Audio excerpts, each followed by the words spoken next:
Hello everyone and welcome to iTie!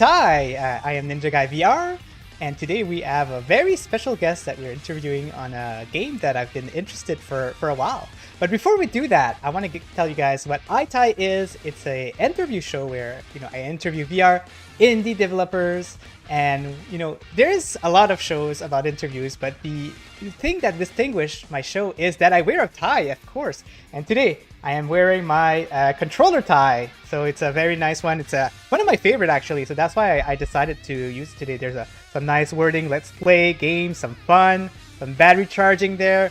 So I hope you like it as much as me.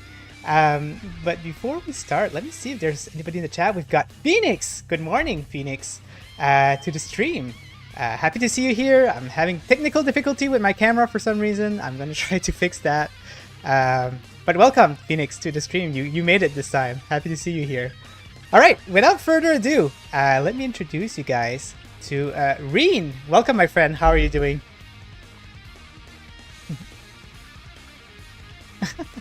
Oh man, that's okay. I'll forgive you this time, but the next time we talk, you gotta wear that tie, or else you're not gonna be accepted. But Rein, for the people who don't know you, can you introduce yourself and tell us what you do at Maru VR?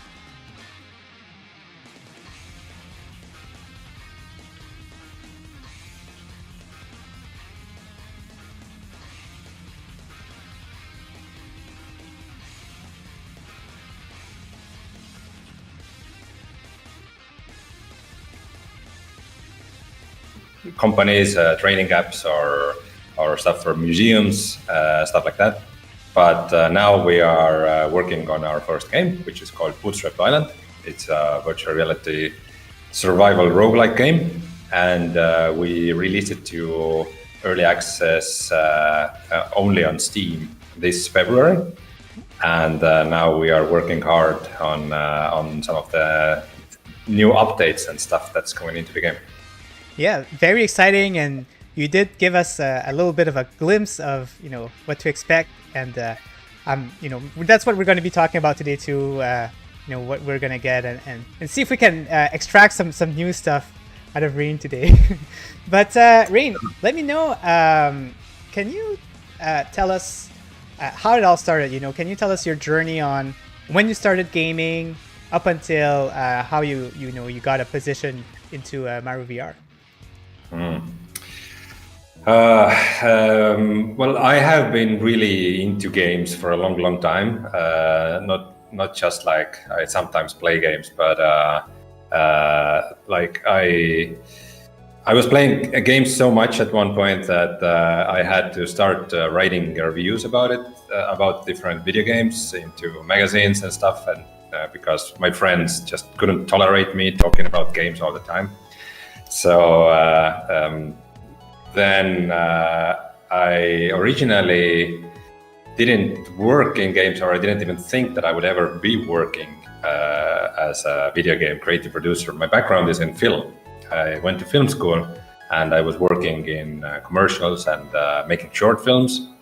And then about 8 years ago, when we founded Maru VR and started doing VR stuff, then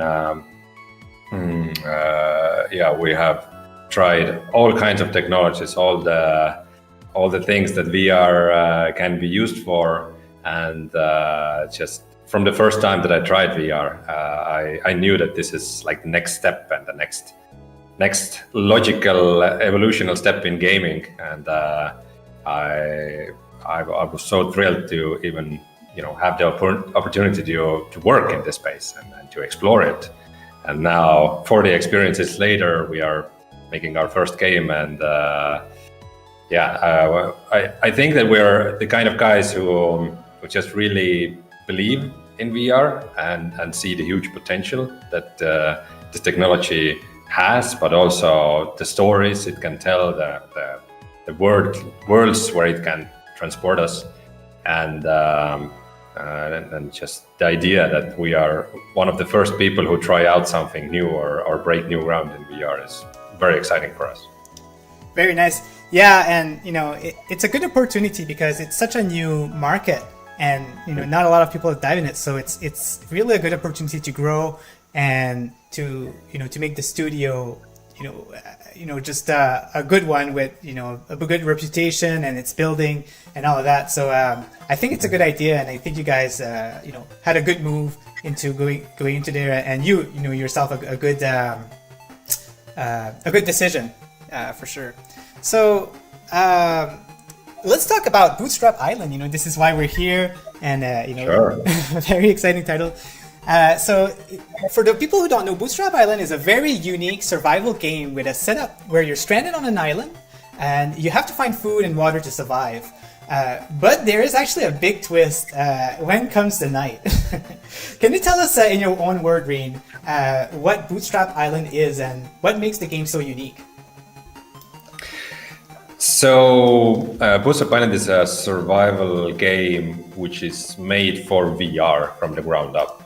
A lot of VR games or VR survival games that you see are some kind of like ports from regular screen games, but we wanted to make a game where it really feels necessary to be inside VR and to be completely immersed into this environment to play the game. And so every mechanic, there's some stuff which is very realistic, some which is not, and the game is also very hard and not very hand-holdy.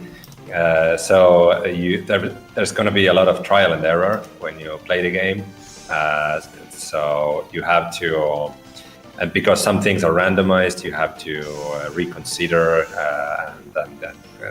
and think about your resources and how you spend your time in order to survive for as long as possible. And when you survive for a certain amount of time, you unlock new things that you can use in your next playthroughs. So a lot of inspiration from different games, but definitely a game that in Bootstrap Island where we try to take what's based in VR and try to make it interesting and immersive and believable inside a game context. Very nice. Yeah, I've seen some people playing, and it's so cool, seeing their reaction. For example, the first time they see the night, it's they don't expect it, and it's really cool to see how people react to that.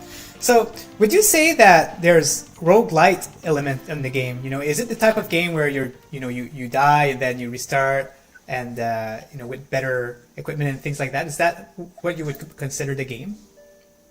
There's a lot of argument like what's roguelike and what's roguelite. Usually I try to avoid that category, like which one is it, because otherwise we would be talking about the Berlin Convention about roguelites and whatnot. So basically, what Bootstrap Island is like when you play the game is that you are constantly in the fear of death. You play as a survivor, as a 17th century shipwreck survivor who has just been washed ashore.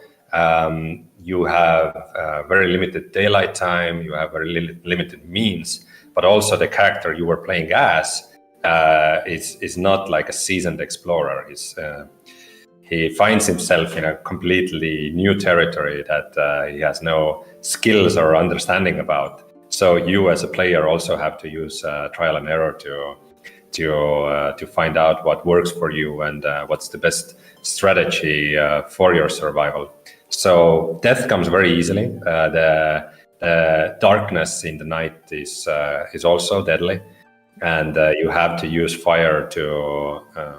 When you don't make a fire for the first night, you are dead, basically. Oh, wow. And also, there will be animals attacking you during the night, and you need fire to keep them away. So a lot of the systems in the game are actually simulated, so that you have to use the liquid system and the physics system and the fire system to and animals react to the fire, and you can find unorthodox ways to survive, and oftentimes players even surprise us with their solutions or how they approach things, or sometimes bad things happen in the game that we are currently not expecting. So it's not Dwarf Fortress, obviously, but still there's a lot of playing around with the mechanics and finding fun stuff to do. I love that. There's almost like infinite amount of playtime, right? Like people can just discover stuff over and over, play around with the mechanics, with the sandbox, and just at the same time help out and make the game even better with feedback and things like that. It's pretty cool. So I'm looking at the game right now, and the graphics are pretty amazing. You know, VR is a very intense thing to do, and it can be it can be very power hungry in games. So I'm wondering what kind of specs, what's the minimum requirement for this game to be played? So currently the game is PC only, and so this means that we can lean into the real power of PCVR. As you probably know very well, there are not a lot of games currently which are only PC. It's mainly Quest games, and Quest is a lot weaker system, and this puts a lot of constraints on developers, so they can't really use all the power of the PC. I would say that oftentimes when people see the trailers or the graphics for Bootstrap Island, they expect the minimum specs to be a lot higher. I think on our Steam page, our recommended or minimal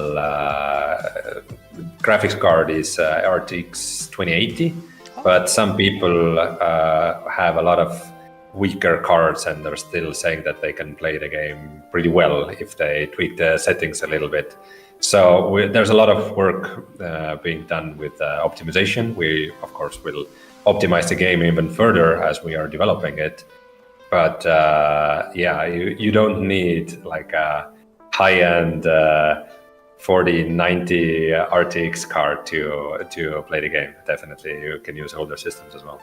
That's cool. I like that. That you know, if there's some people who try it and feel that it's not powerful enough, then maybe in the future they'll be able to see some optimization and get to work it with their older card. So it's something to look forward to.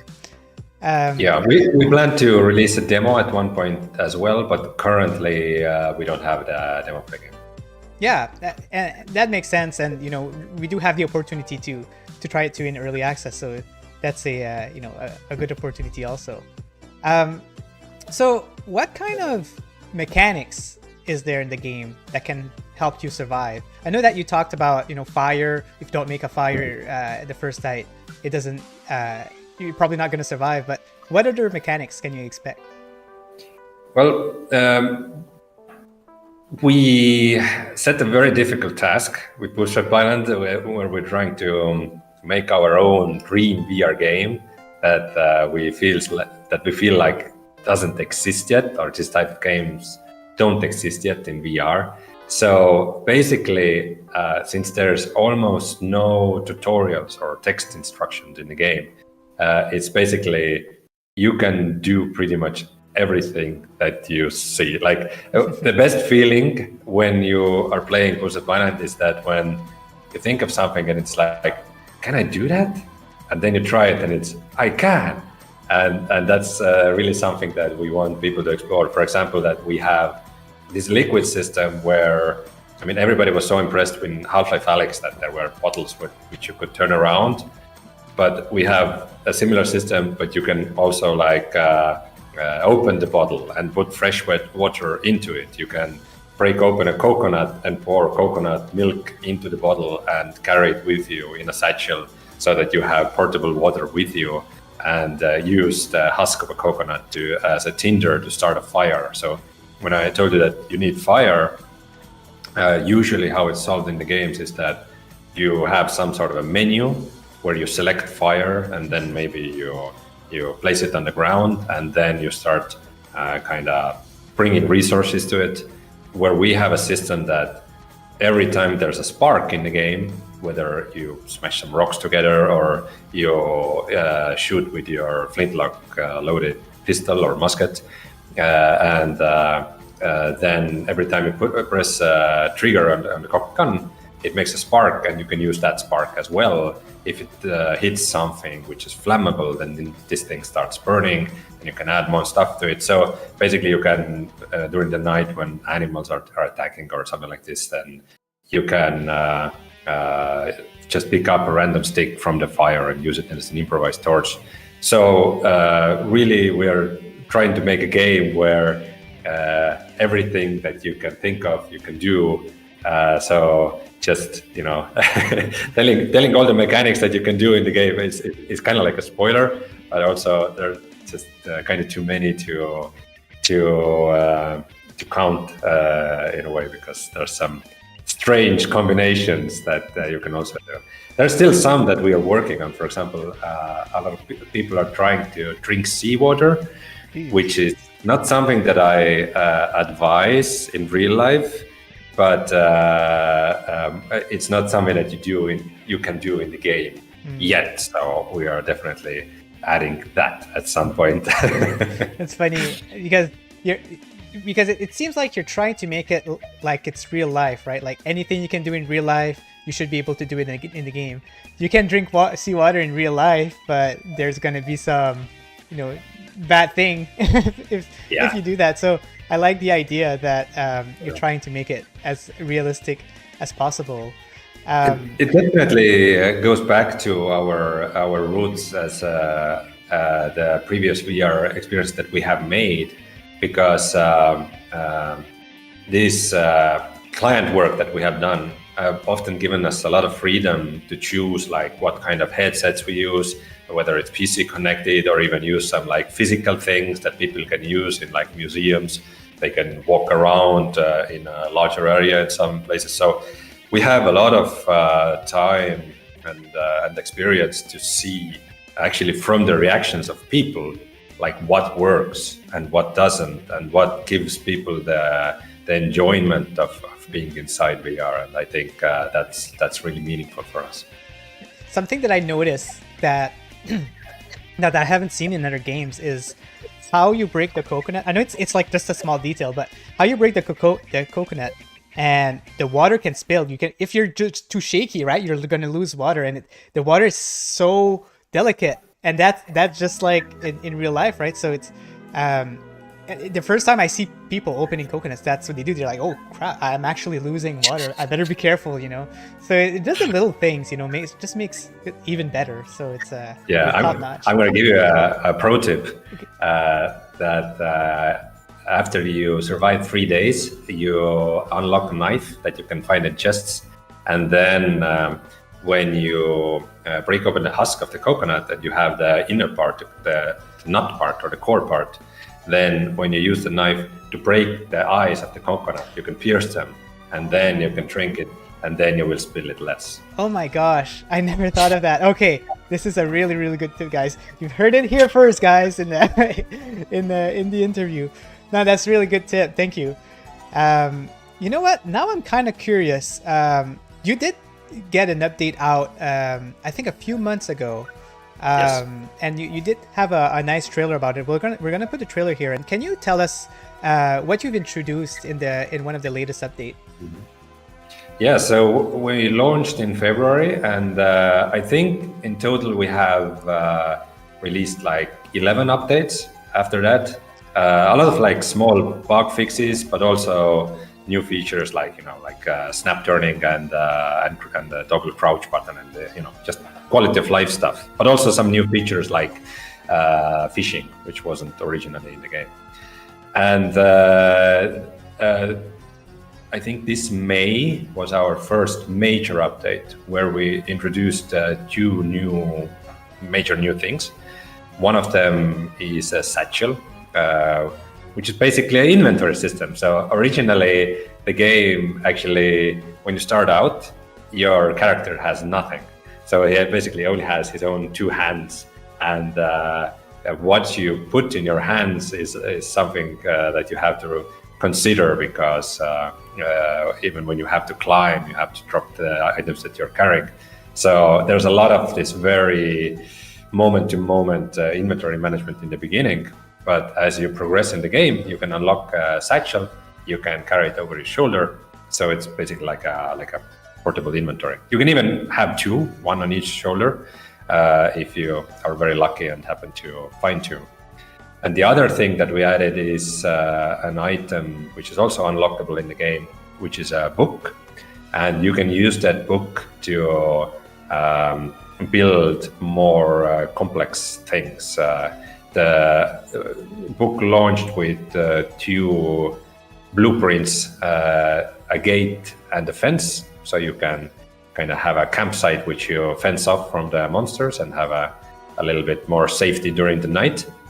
And in the future, there will be more blueprints that you can open and which will be more useful to you.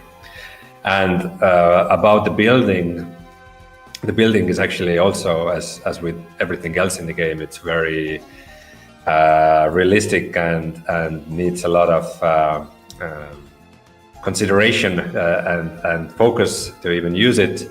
So you need to find pieces of wood which have the correct length to fill these recipes, and you need a special kind of root which you use for cordage, which you can then use to tie things together. And you also, for some things that you need to, like fence posts, you need to use a rock or another hard object that you can smash them into the ground. And if you happen to build a decent fence for your base in the game, that means you're one of the top players. You're like somebody who has played for a long time and is rich, in quotes, rich enough in resources and time that you actually can do this kind of structures. So it's definitely something that takes a lot of work in games. That's interesting. I like how you're like, oh yeah, we're putting these new features, but you better work for it, you know. You're not nothing comes easy on the Bootstrap Island. Sometimes just fiddling with things and then seeing if something works is part of the fun. But we also try to make a game where it would be also fun to watch somebody play because every interaction is very realistic and it kind of uses different steps to get to something, and it's usually very visual, and so you don't have to really explain to somebody what you're doing when they're watching your gameplay. It's very easy to understand. Mm-hmm. That's true. And for example, you see the guns in this game, and it's not just just shoot and shoot like it. You really have, it's the old school gun where you have to put gunpowder and you have to work hard to get that one bullet shot. So you got to make sure. So you better make that one shot count, man. Yeah. Just loading the gun, it's so much effort. And also in the beginning of the game, since you only have your two hands and you don't have any kind of inventory, then loading the pistol, for that you need a pistol, a gunpowder horn, and a bullet or a box of bullets. And this means that you need to carry 3 items and you don't have 3 hands. So in the beginning, you load a pistol with one shot, and then you walk around with this one shot, and you really need to make it count. But then later in the game, I'm not going to tell you how, but you can unlock a pistol holster. So you can carry these things around, and later you get a satchel. So then you can actually bring several loaded pistols with you and have them ready and reload them on your go. Oh wow, that's something I didn't know. So that's cool. So I just need to keep playing, and then it's funny because as you keep playing, it's gonna get more fun, right? Like because you're gonna get used to more mechanics. You're gonna get used to more. You're gonna have more items that are useful. So it's that type of game where you just have to keep going and going to make it more fun. So the game is currently in early access. Are you able to tell us maybe like an estimate on when you guys plan to releasing the full game? The internal target, which we haven't publicly announced, is end of 2025. So end of next year is the target for us to complete the game into the state where we are not afraid to take off the early access tag on Steam. But that doesn't mean, of course, that we stop working on the game, and we plan to add a lot of stuff and a lot of updates into it, a lot of story and new items and areas and all that. And we plan to do that for years to come. So it just means that then, we feel like it's a complete enough product. Yeah, that's really cool. So it's basically your baby, right? Like, so when you even when you're done, you're probably going to keep, as long as people support you guys, you'll keep supporting it, I'm assuming. So this is good, and as people do that, then we'll be getting a product that's even more and more a quality. So I'm happy to hear that. Are you able to tell us some of new features that you'll be implementing in the future? Is there anything that you're allowed to tell us? Yes, I can tell you about the next update. I will not tell you a specific date yet. We are working on it very hard right now, and we plan to release it this fall. But it's going to be a major update. Ooh. And the main thing about that next update is there will be the first boss monster in the game. It's gonna be a big ape-like creature, which he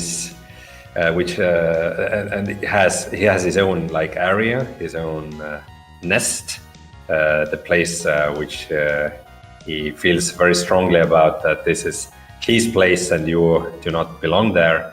But in order to progress further in the game, you will need to defeat that old king of the jungle, let's say. I know how you explain how you build a game. You're gonna make us work to beat this boss. Like, you're gonna make us work really hard.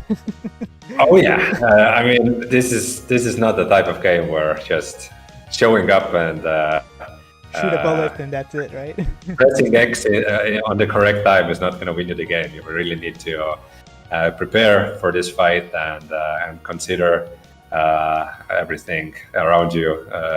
But it will be worthwhile, I can promise you that. That's awesome. No, I'm really looking forward to see this. I need to get into this game and start training. Start practicing. And unlock some stuff, because I love really hard boss fights, so it's something to look forward to. So the game is currently on PC. You mentioned this is why there's some good graphics, but do you guys plan on releasing on other platforms at some point? Is that something that you have in mind?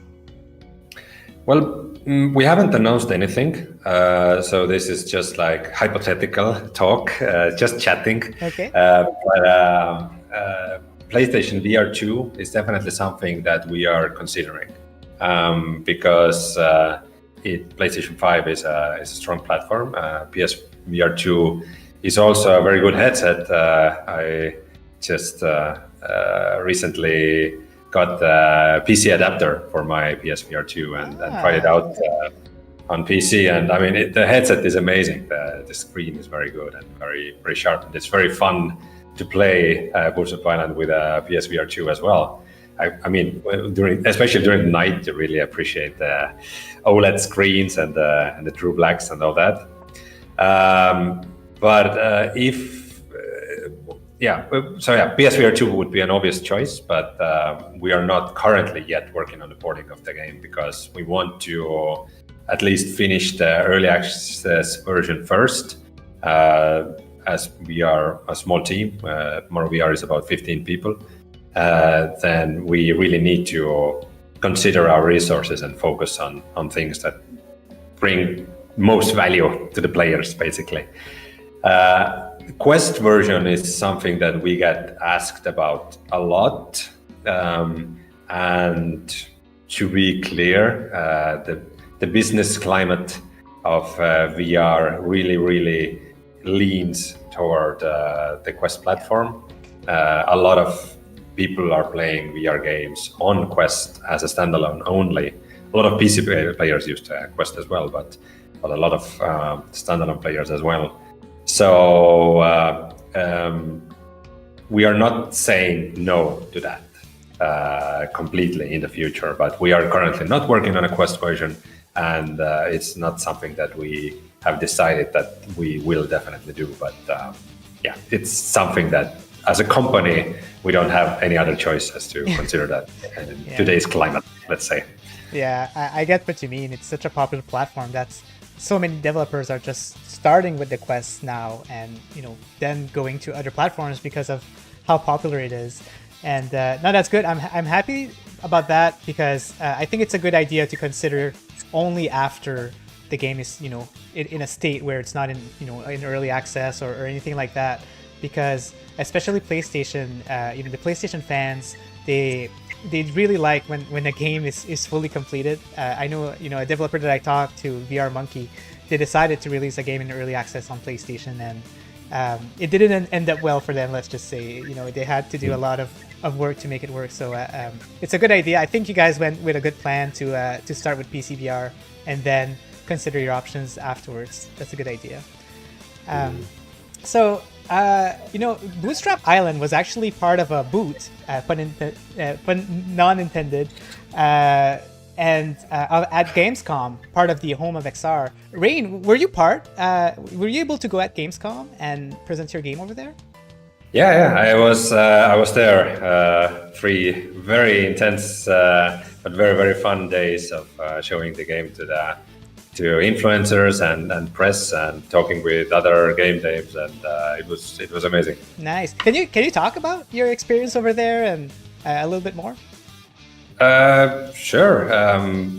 Yeah. So there was this home of XR, which was really well organized. I don't think I have ever in my life been in a place where VR games were so well organized, or so well kind of put together, and so concentrated. Because when we go to these conferences or game shows, it's always like trying to find the people who are also into VR, and it's sometimes very hard. But this time, all the VR people were together. Everybody was showing their games. There was a ton of all your favorite VR YouTubers were there, and yeah, I managed to grab selfies with sadly it's Bradley and people like that. Oh, nice. So that was a lot of fun, and all the big things that got announced on Gamescom, I heard about these like days later, because I was just basically in my booth and just talking to people all day long and showing our game. And also the feedback was really, really positive, because some influencers had tried the game before, some hadn't, and the ones who hadn't usually had very, very good words for us, but also some very, very useful feedback, which we always try to consider and take into account. So yeah, that was really great. That's cool. The first thing I want to say is it's cool that you finally were able to present your game to a place where there were only VR gamers, because like you said, usually when you're in a conference, your job is not just to convince people to play your game, it's to convince people to play in VR. It's just like an extra layer that you have to do. So it's cool that you get to play in an environment where there's actually VR veterans, playing and giving feedback. And I'm happy to hear that you got positive feedback out of the game, because some of these people over there, they don't just want to be positive. They want to make VR work. They want to tell people what works in VR and what doesn't. So happy to hear that you got some good feedback, and that you're taking it seriously, because these guys, they really know what the players want. So it's important to listen to them. So I'm happy that it was worth it for you guys. And if you had to do it again, would you go back and do the experience again? Sure. I mean, actually, we kind of decided that now we have to go every year, or at least if there's like a home of XR part that we need to. Yeah. I just to be clear to all the viewers that the home of XR part, sadly, is only part of the business area. So if you are, even if you're like visiting the Gamescom, which takes place in Cologne, Germany, every year, even if you're visiting it on site, then you don't actually get to the business area as a regular user. So only like press and influencers and game developers are in there. So sadly, Home of XR was something that was hidden away from the general public. So which is really sad, because on our last day there, I tried to go around the main area as well, which was really cool, and there was very little VR there. So if you are just like a regular visitor in Gamescom, you might get the idea that there wasn't almost any VR represented in those areas as well. It's true. That's sad, actually. Yeah, that's true. You know, it was only made for press, basically. And yeah, that's now that you made me think a lot. You lose the opportunity to that what you're used to, where you have to convince people to try VR at the same time. So it is the first year. Maybe they'll improve later on. Maybe they'll do it so you go on the main floor for one day, and then for the other days it's press, because it is still important to have the press part, right? Because you do get to add. You get a lot of players that can help advertise your game and put it out there to the public. So, but that's good feedback. I hope that the people over there listen to that, and that we get to hear that. Yeah. Well, I just understand that it's really hard to organize, but but I think you hit the nail on the head that a lot of people who are working in VR, and us as well, we have been doing it for 8 years. We really care about VR, that VR games are enjoyable for everybody and use the full potential of VR. But also it's really, really important that VR reaches a lot of new people, and that everybody who's even a little bit interested in VR can try it, see if they like it or not, because otherwise there's just, like sometimes bad memes about VR, how you get motion sickness well, some people do, but a lot of people don't when they experience good VR experiences. So I think it's very important to constantly bring new people to VR as well. Very true. Before I continue, I just want to switch the scene here. So what we're going to see is gameplay from the Dark VR Night. I just want to give him a big shout out, big thank you for accepting me to put some of gameplay. He's kind of a Bootstrap Island veteran. He plays a lot, and he really enjoyed the game. So let me put that in right now. I'm just going to make sure that there's no trailer that's going to be posting. Yeah, there's a trailer. Okay, give me 1 second. So if I go here and skip that. Okay, there you go. Okay, so there you go. Got some good Dark VR Night here. But okay, so yeah, it's one of our favorite YouTubers, and we're always very much looking forward to his videos. It's really exploring things that nobody else is doing, and giving us sometimes feedback that we actually don't know about the game, because he's trying so crazy things. Yeah. Nice. Yeah, I like the part where he just do like a really big bonfire.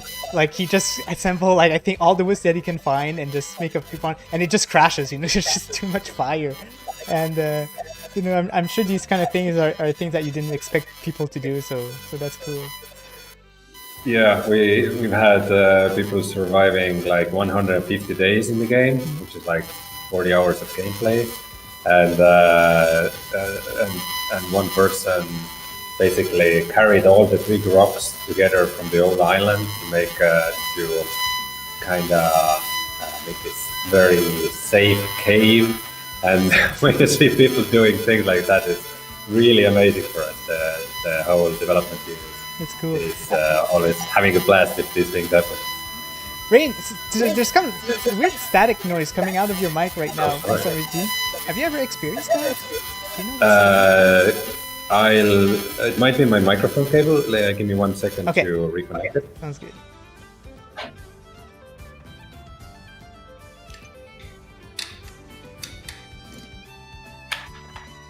Yeah, now it sounds perfectly fine. I think there's no more static. Oh, we don't. Oh, there you go. Yeah, we hear you now.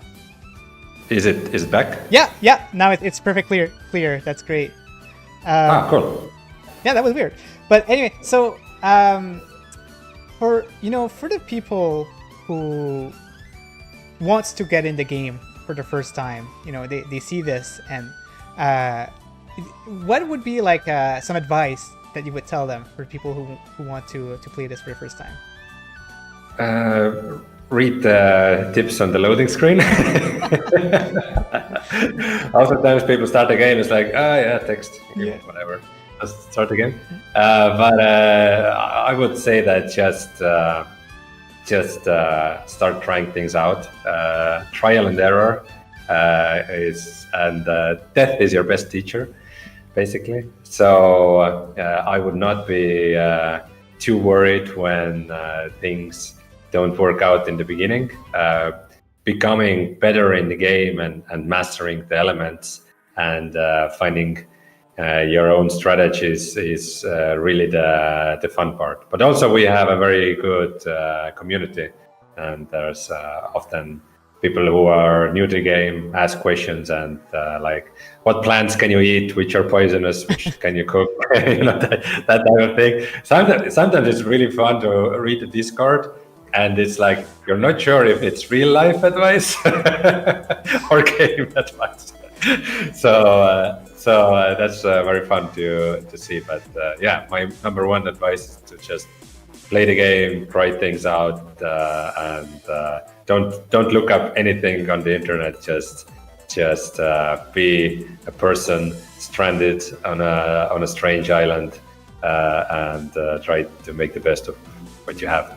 Yeah, that's the same advice that I got when I went into the Discord, actually, and I asked for advice, and that's what they said. Just go in blind and don't read about anything, and just learn for yourself. And maybe we'll be having real life skills after that. If we ever stranded on an island, maybe we'll be better. I always say to people that if after playing the game you get stranded on an island and the knowledge that you have from the game saves your life, please send us a postcard. Yeah, there you go. So chat, we're gonna open to questions very soon. If you have any questions to Rein, just let me know and we'll answer them. But I just got a few more questions here, and then we'll open it to the chat if anybody wants to ask any questions. But for me, some last questions that I have here.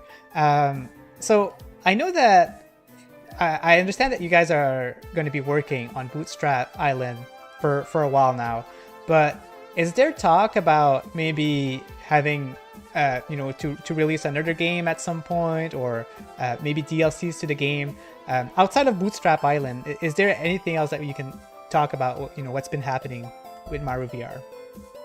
No, Bootstrap Island is kind of like a flagship game for us. So it's definitely where all of our time and resources are going.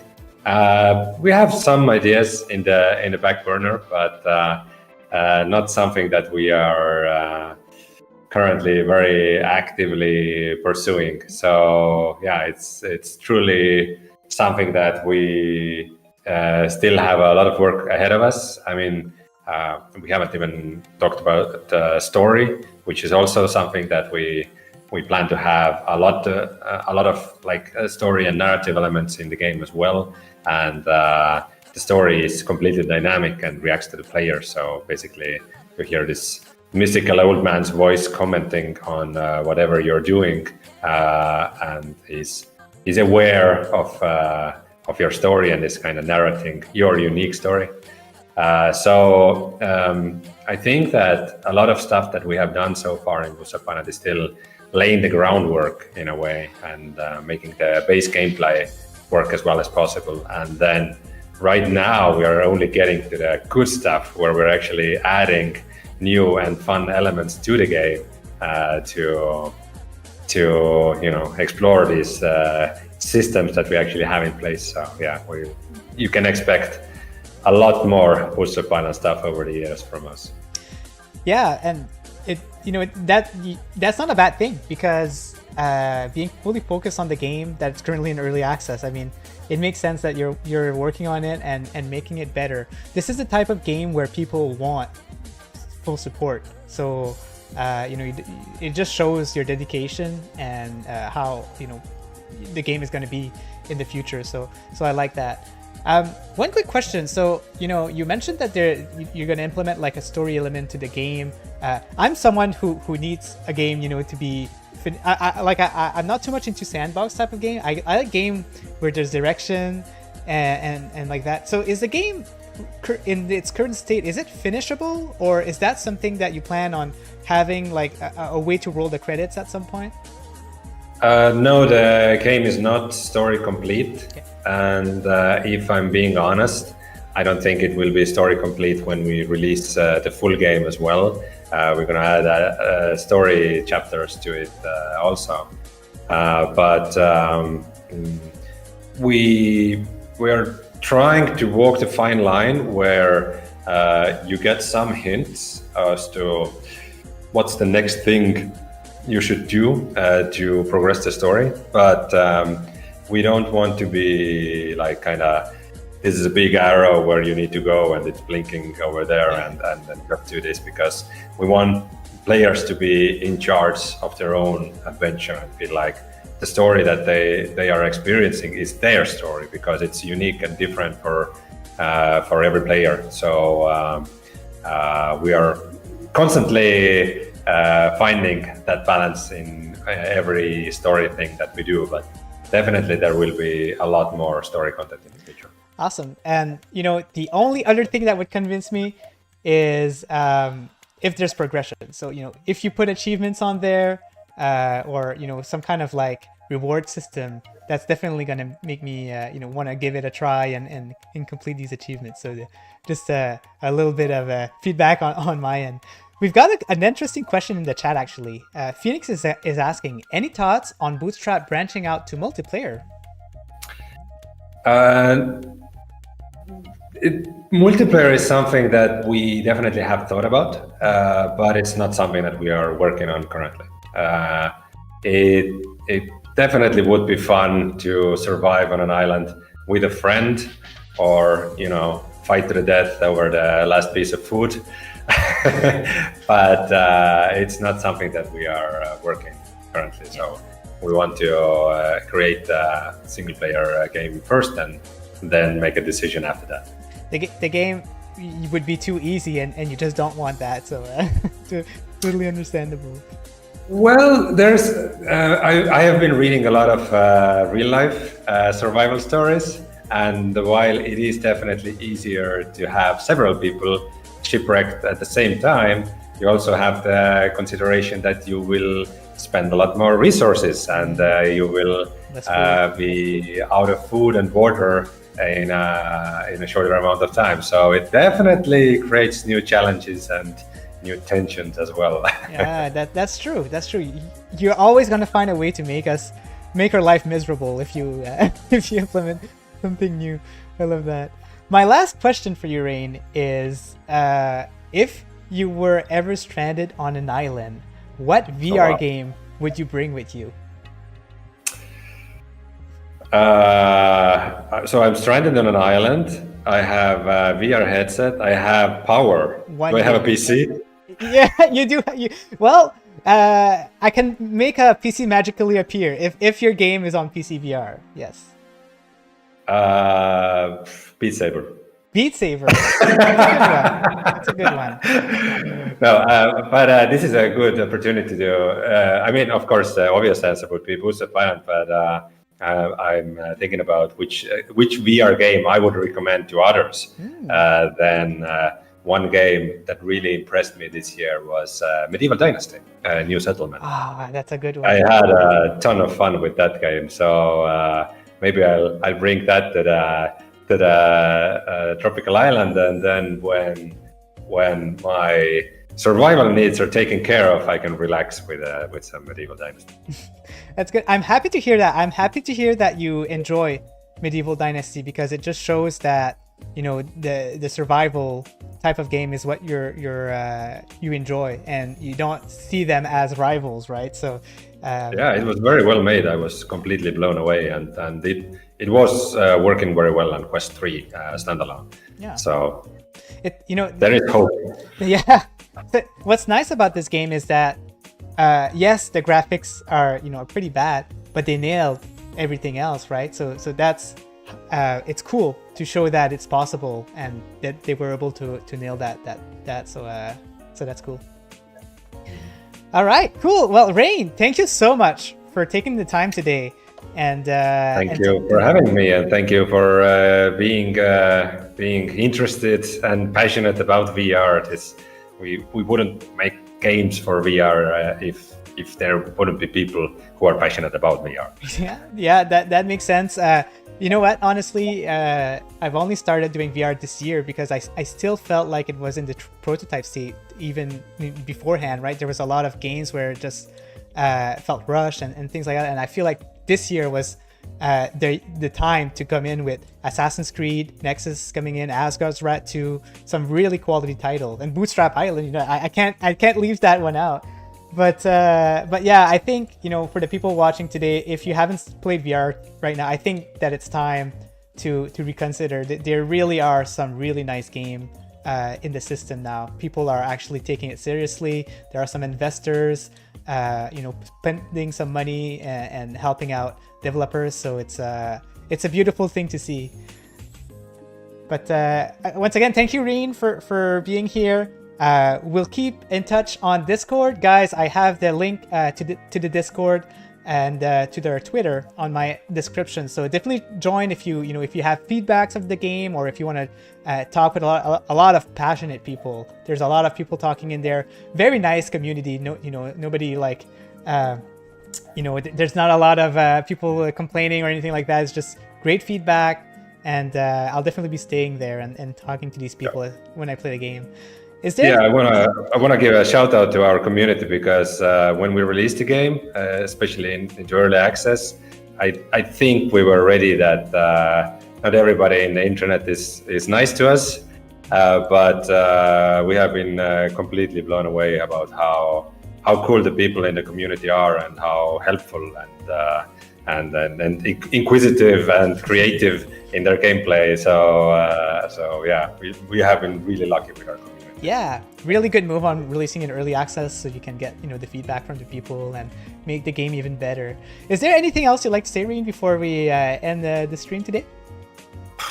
Yeah, find us on Steam, and if you don't feel like buying the game, or you want to wait for the full release or something, then wishlisting the game is also something that really helps us. So every wish list, every social media following for the indie developers is really good for us, and we are very thankful. Awesome.